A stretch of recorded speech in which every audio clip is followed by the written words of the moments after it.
Заедно со тимот на Аникта круевме планови да отидеме во Кочани и да ги снимиме пожарникарите доброволци. Тие пред 3 години успеа заедно и сплутено да си го спасат градот и своите куќи од огнените јазици. Сега ти има доброволно друштво.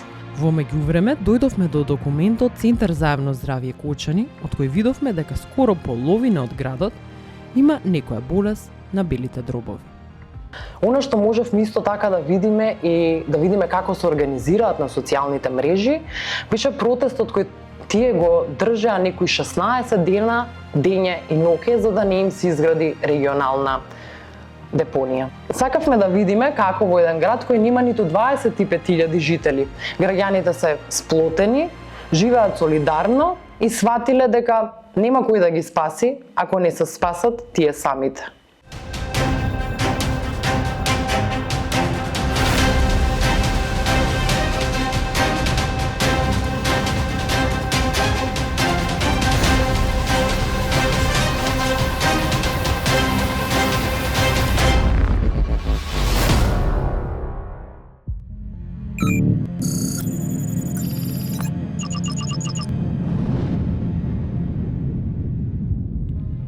Овој облак од депонијата над Кочани се гледа дури и на сателитска снимка. Ова не е сцена од нордиски филм, уште помалку филмски чат. Кочанчани го викаат депонијада, а според медицинските извештаи, не само што се гледа со голо око, туку се гледа и на рентген снимки. Цели 16 дена, дење и ноќе на ова место, тие протестираа за да си го зачуваат градот и здравјето. Зашто ова не пукна од еднаш. Ова веќе интензивно, последната година посебно, беше Голгота за Кочани.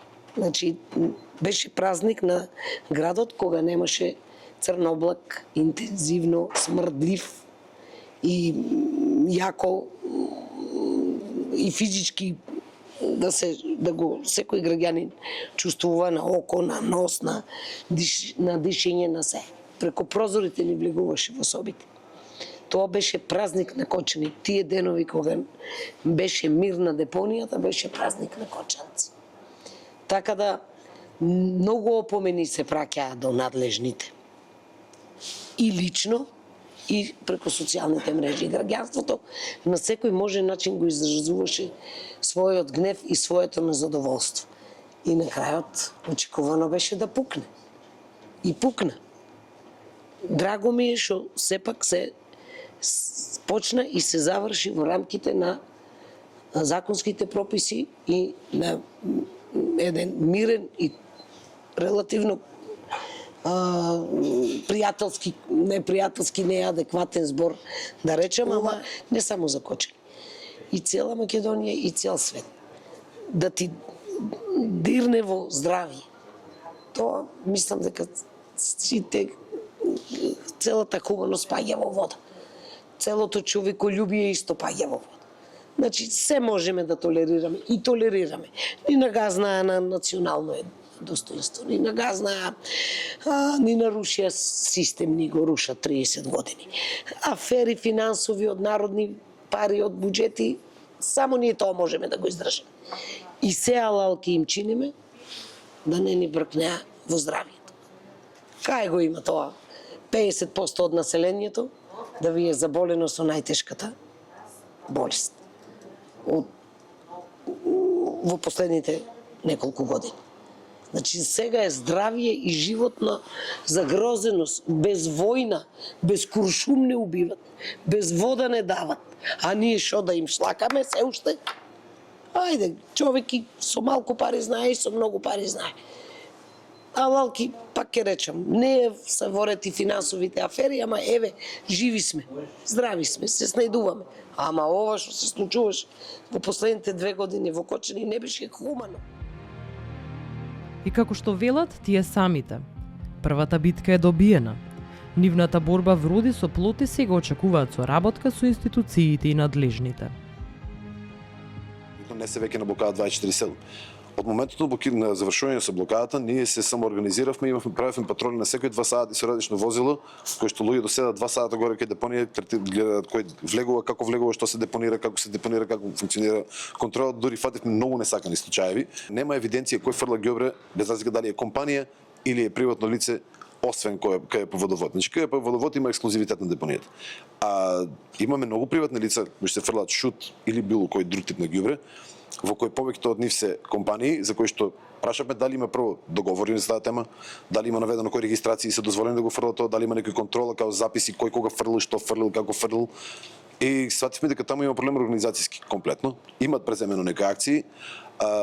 Дури ние во моментот кога бевме во водовод на состанок им дадовме предлог за решение како може тоа да се санира за да имаме настани од пријава до излез од депонија, да можеме да ги спојаме сите настани и да можеме да контролираме кој фрлил, како фрлил, колку фрлил, кој ѓубре и самиот стражар да имаме точен запис, да не се прават работи на црно, 5 души фрлиле, а 20 се пријавиле, као што имавме порано ситуации со пола на патарините.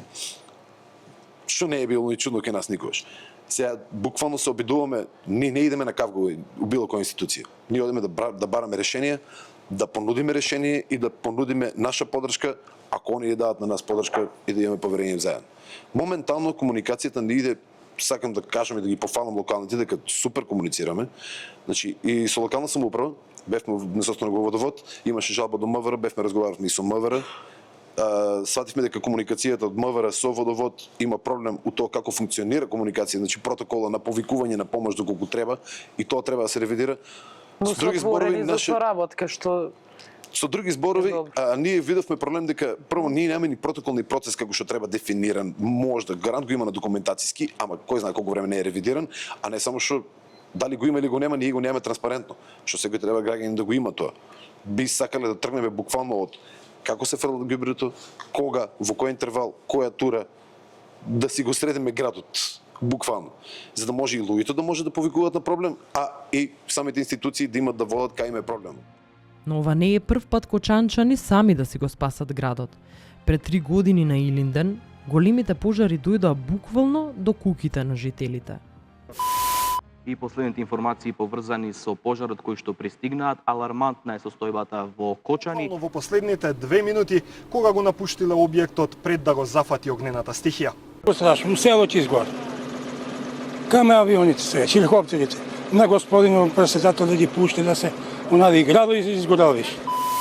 И тогаш, организирано и со заеднички сили беше избегната поголема катастрофа. Така и се создаде доброволното противпожарно друштво. Како ние, граѓаните и сите останати да ги пречекаме многу по-спремни. Излегов со свое видување од тоа што претходниот ден го гледав, дека дел од граѓаните, односно сите тие кои беа вклучени во гасењето на пожарот, имаат желба да помогнат, меѓутоа што недостасуваше кај нив, недостасуваше обука и опрема. Значи тоа беше можеби клучот да ние се формираме во едно граѓанско здружение, да го отпочнеме целиот тој процес на набавка на опрема, спроведување на почетни елементарни обуки за запознавање со гасењето на пожари и останат вид на елементарни непогоди, за да, денес сме тоа што сме. А вие сите имате други професии, така? Претходно работевте други работи, сте немале никаква допирна точка, освен доброволно, не сте биле запознаени со работата. Како, Александра, ти се најде? Што претходно работиш? Што се уште работиш, освен твојата работа? Јас сум медицинско лице, медицинска сестра. Мојата професија е секако хумана. По сплет на околности, цел живот живеев спроти пожарната, имав прилика да го гледам сето тоа. И веќе кога го видов огласот, најпрво видеото на Златко, на денот на пожарите, јас бев на брзата помош за да ги, за да надвор од моето работно време одидов за да можам да пружам помош на сите кои беа повредени во пожарите. И потоа кога го видов огласот, се пријавив, знаев дека веќе тоа е тоа, дека мораме нешто да направиме прво за нас, за градот и за сите после нас. А колку сте сега на број, колку луѓе и доаѓаат ли има интерес да дојдат нови луѓе? Имаме. Да, ние во моментот броиме 25 активни оперативни членови, Што значи тоа? Тоа се 25 оперативни членови кои имаат сертификат и се обучени за справување најпрво со шумски пожари, а дел од нас имат и некои понапредни обуки за дишни апарати и еве сега морам да кажам дека 6 од нашите членови се здобија со диплома професионален пожарникар спасител. Но како друштвото успеа да опстои? Беа неизбежни финансиските средства, како и поддршката на општината. За таа цел се екипиравме, односно поделивме кој каде во своји познати преку бизнис секторот да излобираме средства кои ќе ни бидат потребни за да се самоодржуваме. Овој објект во кој моментално сме сега, значи ни е доделен на користење од општина Кочани и буквално го видоизменивме од тоа што беше во самиот почеток. Значи објектот претрпи голема реконструкција и сега е приспособен према нашите потреби. Буквално се што е направено во него се темели на донации и сето она што е од работна рака требало да биде направено на нас членовите. Се со цел за да ги смалиме средствата потребни за да го доведеме како што е во овој момент. За среќа, бизнис секторот во Кочани не препозна и уште на самиот почеток добивме доста голема поддршка од бизнис секторот. Во склоп на донациите спремавме неколку гала вечери, 2 поточно. До сега 2, надевам се дека ќе ни продолжат. И тука добивме многу добар одзив. Значи секогаш кога ние баравме помош, бизнис секторот, генерално кочанскиот бизнис сектор, беше тука да ни пружи рака. Покрај убавите и лошите работи, знаеме колку има потреба од луѓе како вас. Кои се недостатоците? Зашто вака зборејќи до сега, некој ќе мисли дека се функционира убаво, до нас се истасуваат, ви имате убави униформи, ама сигурно има и некои работи со кои се уште се мачите, за да може да работите подобро. Значи, јас ќе истакнам јавна благодарност до сите досегашни наши поддржувачи, ги има многу. Тоа се бизнис секторот на град Кочани, меѓутоа и Виница и останатите општини, затоа што ги покриваме Чину, Оглешово и Зрновци. Сме били на испомоши во Виница и во Каменица.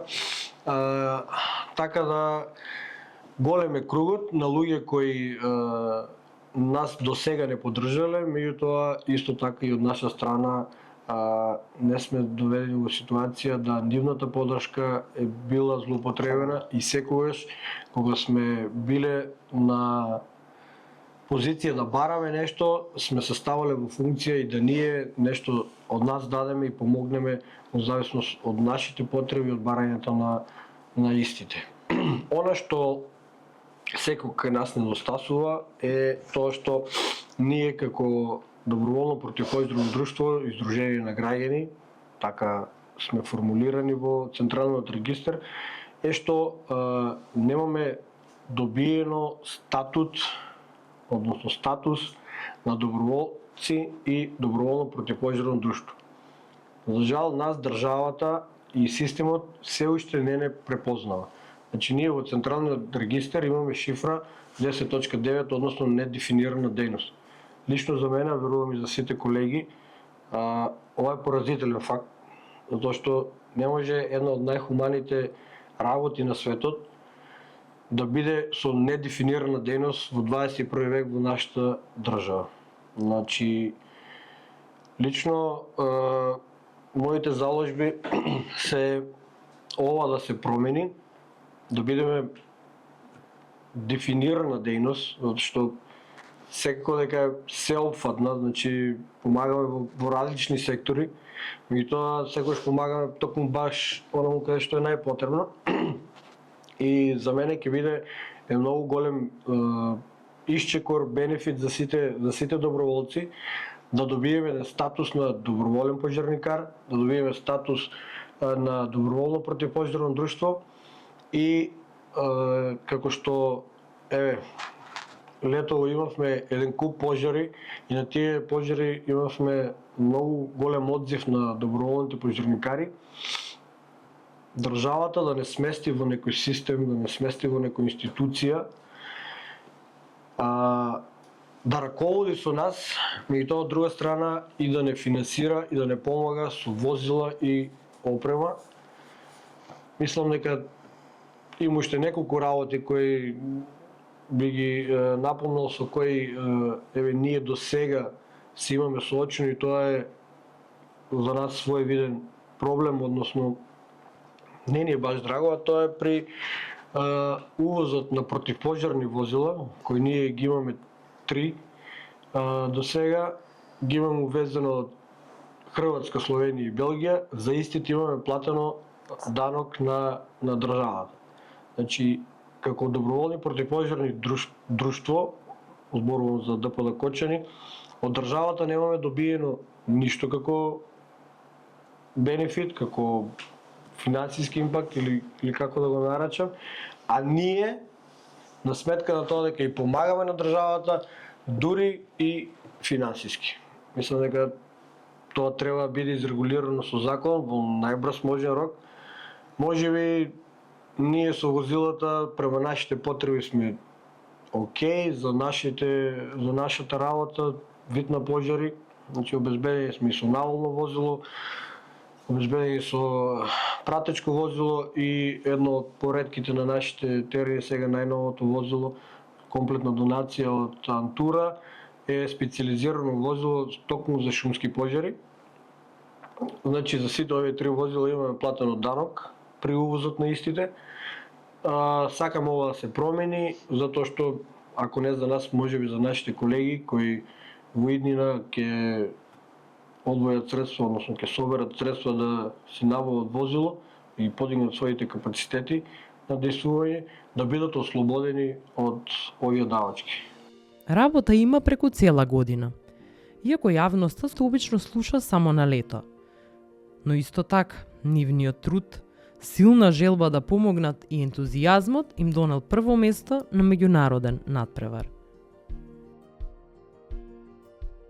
Па добро, ние знаеме дека летото е како еден вид ударен термин кога сме најмногу изложени на терен, но нема правила. Значи за нас календарската година почнува исто така со активностите на друштвото. Зимото, кога е јануари-декември, ние сме на зимско-рекреативниот центар Пониква, каде што сме вид асистенција за ред ставање со сообраќајниот и така, но нема правила. Точно оваа година имавме шумски пожар во јануари. Значи, на едната страна од осоговијата снег, добивме повик, од другата страна пожар шумски. Морам да те прашам за надпреварите, бидејќи кажавте дека на меѓународен надпревар вашето друштво освоило прво место и дека не сте очекувале. Да, па случајно на една семинар во Македонија запознавме наш драг пријател од Србија, кој потоа таа среда се разви во пријателство и не повика на надпревар. Ние отидовме таму за прв пат, нешто за нас беше ново, видовме, учествувавме. Следната година, благодарение на тоа што во Србија развивме па нови пријателства со друштво од Словенија, од Хрватска, од Босна, од Црна Гора, следната година стигна уште неколку понуди за меѓународни надпревари, но со оглед на тоа што финансиите ни се оскудни, моравме да прифатиме само едно. Отидовме во Хрватска, тоа беше втор надпревар, и веќе истата година прифативме уште еден во Србија. Таму се случи тој историски момент каде што мора да потенцирам во една силна конкуренција од 22 друштва од Балканот. Нашето ДПЛ Кочани го освои првото место, што беше изненадување и за самите нас кои потено верувавме дека можеме нешто да направиме. И тоа беше една лична сатисфакција, награда и труд за сите овие години, се што сме правеле, што сме изградили. Си заминав од Кочани фасцинирана од заедништвото и солидарноста која имаат луѓето кои живеат тука. Град кој има скоро 25.000 жители, а е пример како треба да се однесуваме сите, еден кон друг.